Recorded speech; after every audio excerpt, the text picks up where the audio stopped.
పూర్වේ කරපු අකුසලයක් වෙන්න දැන් දවස් 4කට 5කට කලින් මේ මහා ඛේදවාචකයක් අපේ රටේ සිද්ධ වුණා.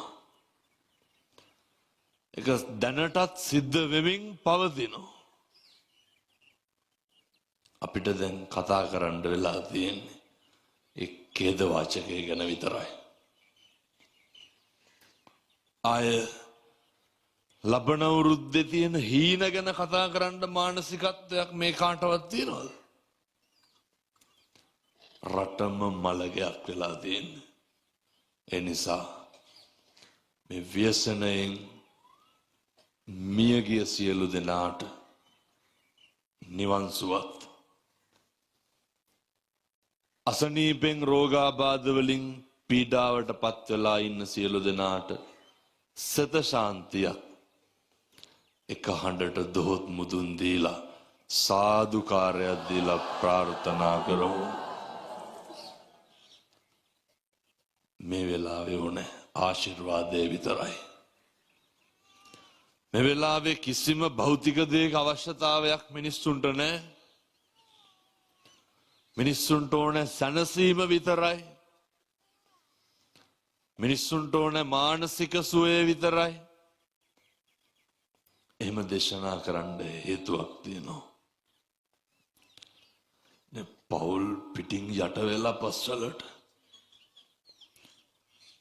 තාත්තා වැඩට ගිහිල්ලා එනකොට මුළු ගෙදරම යට වෙලා. දරුවා විශ්වවිද්‍යාලේ ඉන්නකොට එක විශ්වවිද්‍යාලේ දියණියක් කියනවා, හාමුදුරුවනේ ගෙදර ඇවිල්ලා හිටිය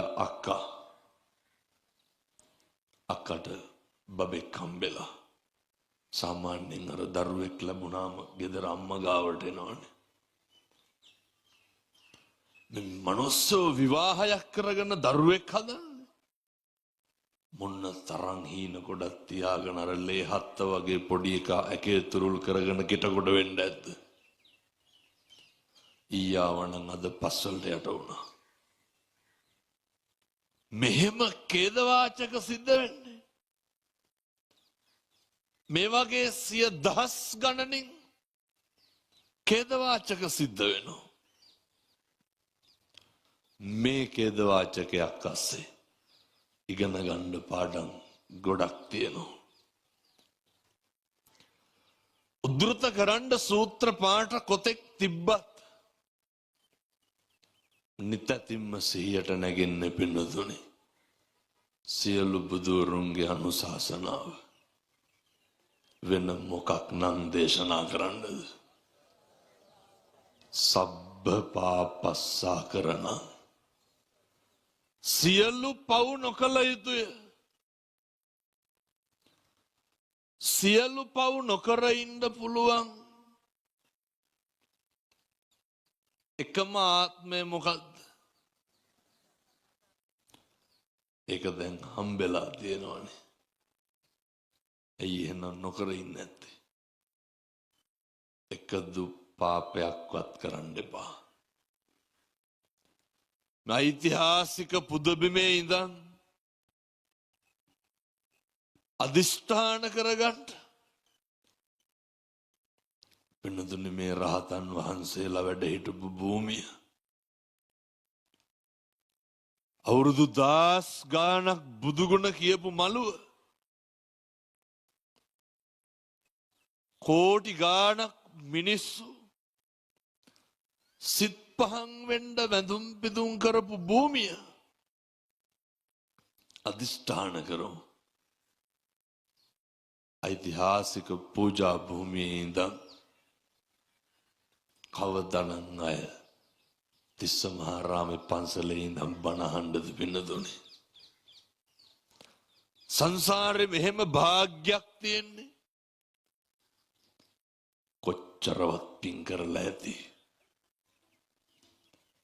එනිසා අදිෂ්ඨාන කරමු, ප්‍රාර්ථනා කරමු. කාලෙකින් හම්බෙච්ච මේ මනුෂ්‍ය ආත්ම භාවය මත සියලු බුදුවරුන්ගේ අනුශාසනාවට ඇහුම්කන් දීලා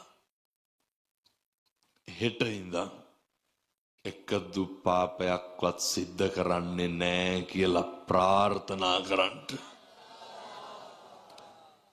අධිෂ්ඨානශීලී වෙන්න.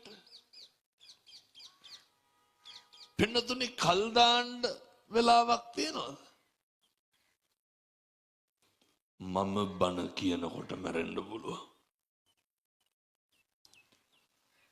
ඔයත් බණ අහනකොට මැරෙන්න පුළුවන්.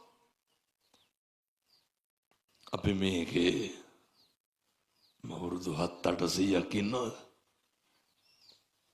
මේ අවුරුදු 50ක් 60ක් නෙමෙයි ඉන්නේ පින්නතුනේ. මේ පුංචි කාල සීමාව කුසලස්ස උපසම්පදා අධිෂ්ඨාන කරන්න. කුසල් විතරයි මගේ ජීවිතේ හෙට ඉඳන් මම සිද්ධ කරන්නේ සාදු කියලා ප්‍රාර්ථනා කරන්න.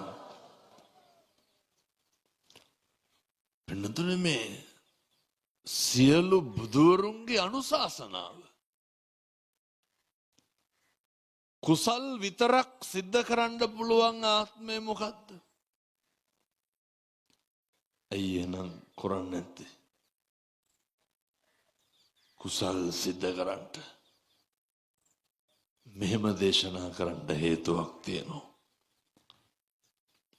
ඔය කාලෙකින් හම්බෙච්ච මනුෂ්‍ය ආත්ම භාවයේ තුල පින්නතුනේ මේ ඉන්ද්‍රියන් වැඩ කරන්නේ බොහොම ටික කාලයයි.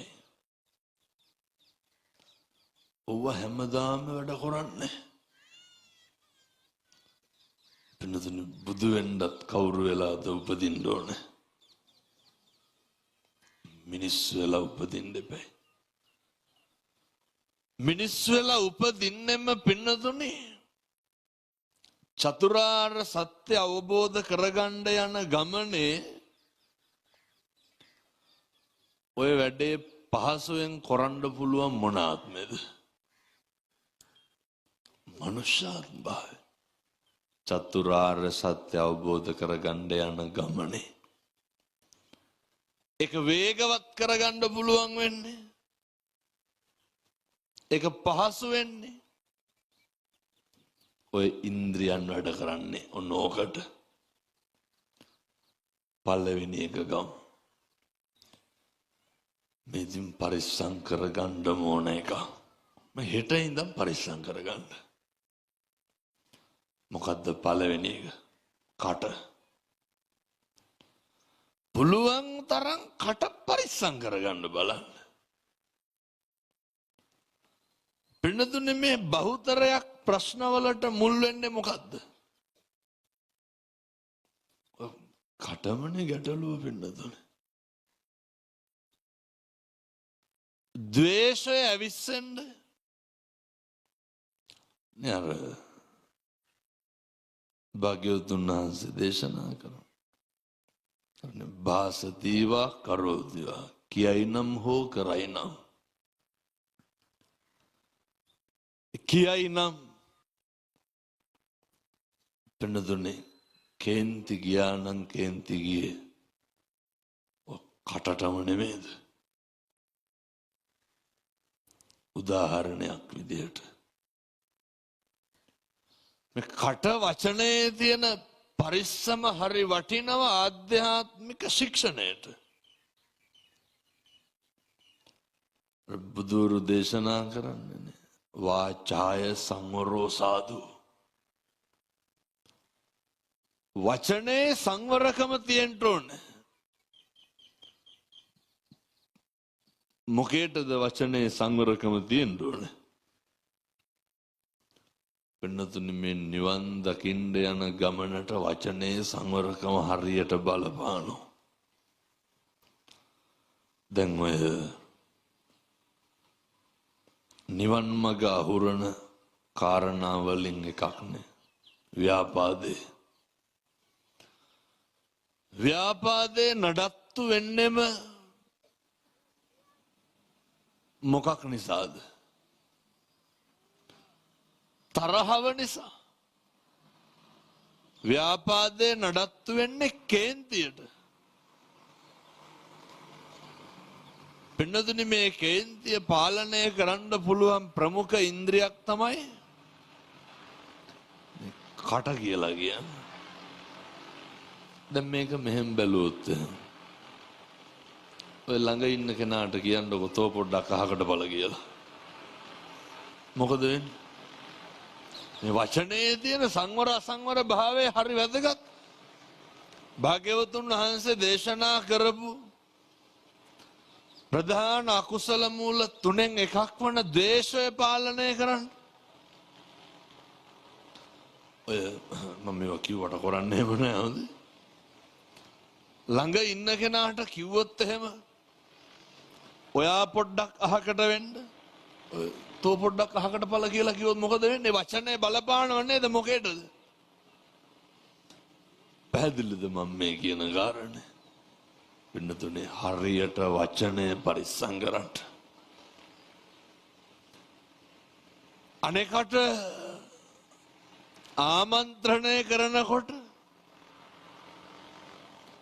අනෙකට කතා කරනකොට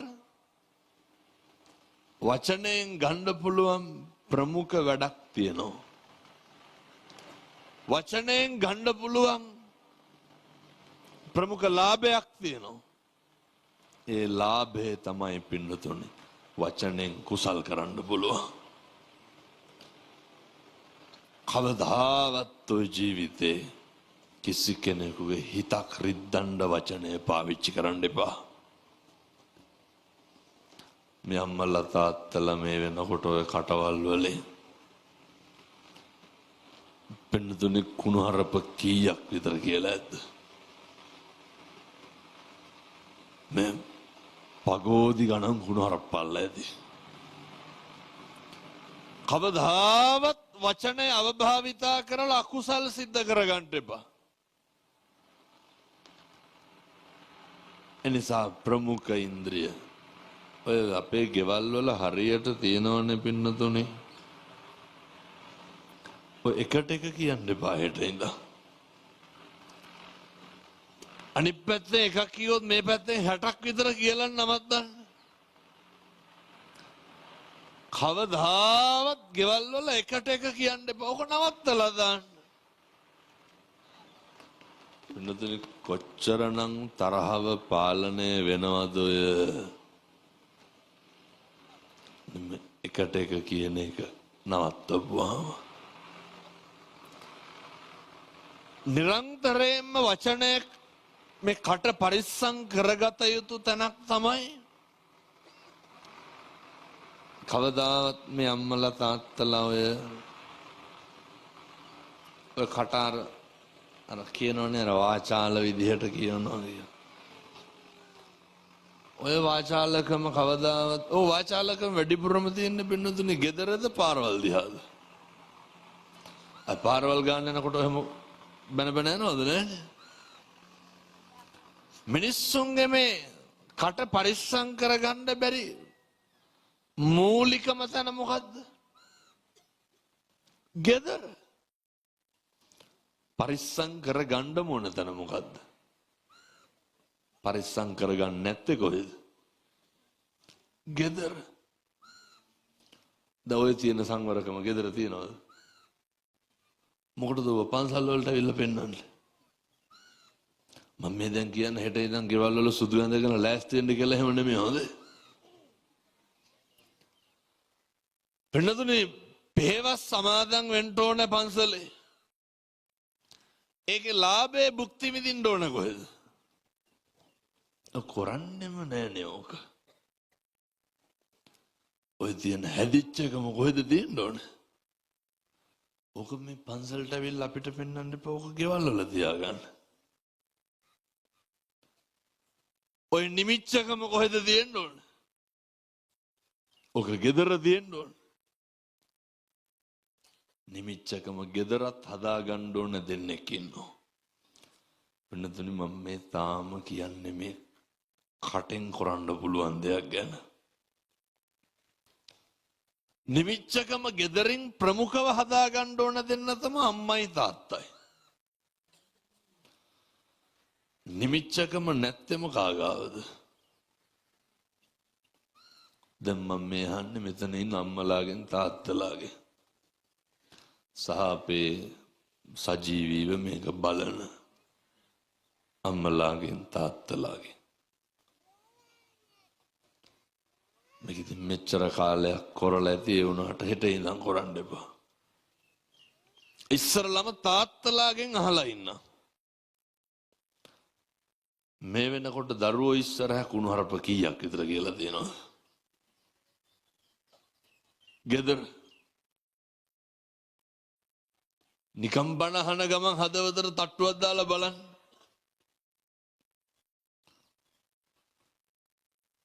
අම්මලා අම්මා තාත්තගේ පැත්තට බයිනවා, තාත්තා අම්මගේ පැත්තට බයිනවා. අම්මා කැමති නැහැ තාත්තාගේ ගෙදරින් එනවට, තාත්තා කැමති නැහැ අම්මලාගේ ගෙවල් වලින් එනවට. තිසමාරාම් පැත්තේ එහෙම නැතුව ඇති මං කියන්නේ. බොහෝ පැතිවල තියෙන දේවල් මේ හොඳට ඉන්නවා ඇති. ඊට පස්සේ දරුවෝ මේ වෙනකොට කී පාරක් විතර අම්මටයි තාත්තටයි තෝ කියලා කතා කරලා තියෙනවද? අම්මටයි තාත්තටයි. මේ කතාව තුලින්ම නෙමෙයිද අපි බිඳිලා තියෙන්නේ?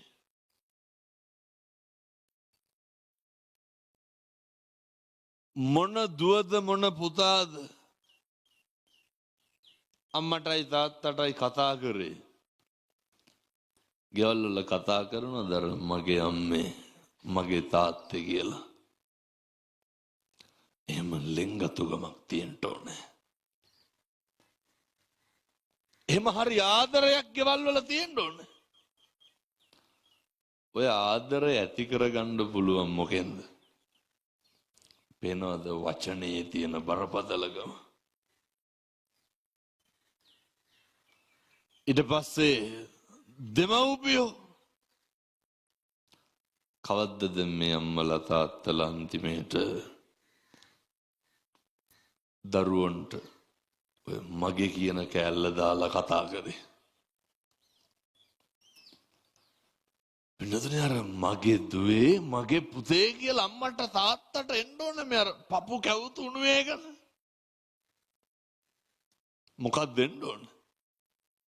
අප්‍රමාණ ධාරක සෙනෙහස. ඕක පෙන්වන්න ඕනේ පින්නතුනේ. එතකොට ආයේ ගෙවල් වල ප්‍රශ්න දිනනවා. මම මේ දේශනා කරන්නේ පවුල පන්සල වගේ තියෙන්න ඕනේ. මෙහෙම කියනකොට සමහර වෙනවා පන්සල් පවුල් වගේ කරගන්න. එහෙම නෙමෙයි.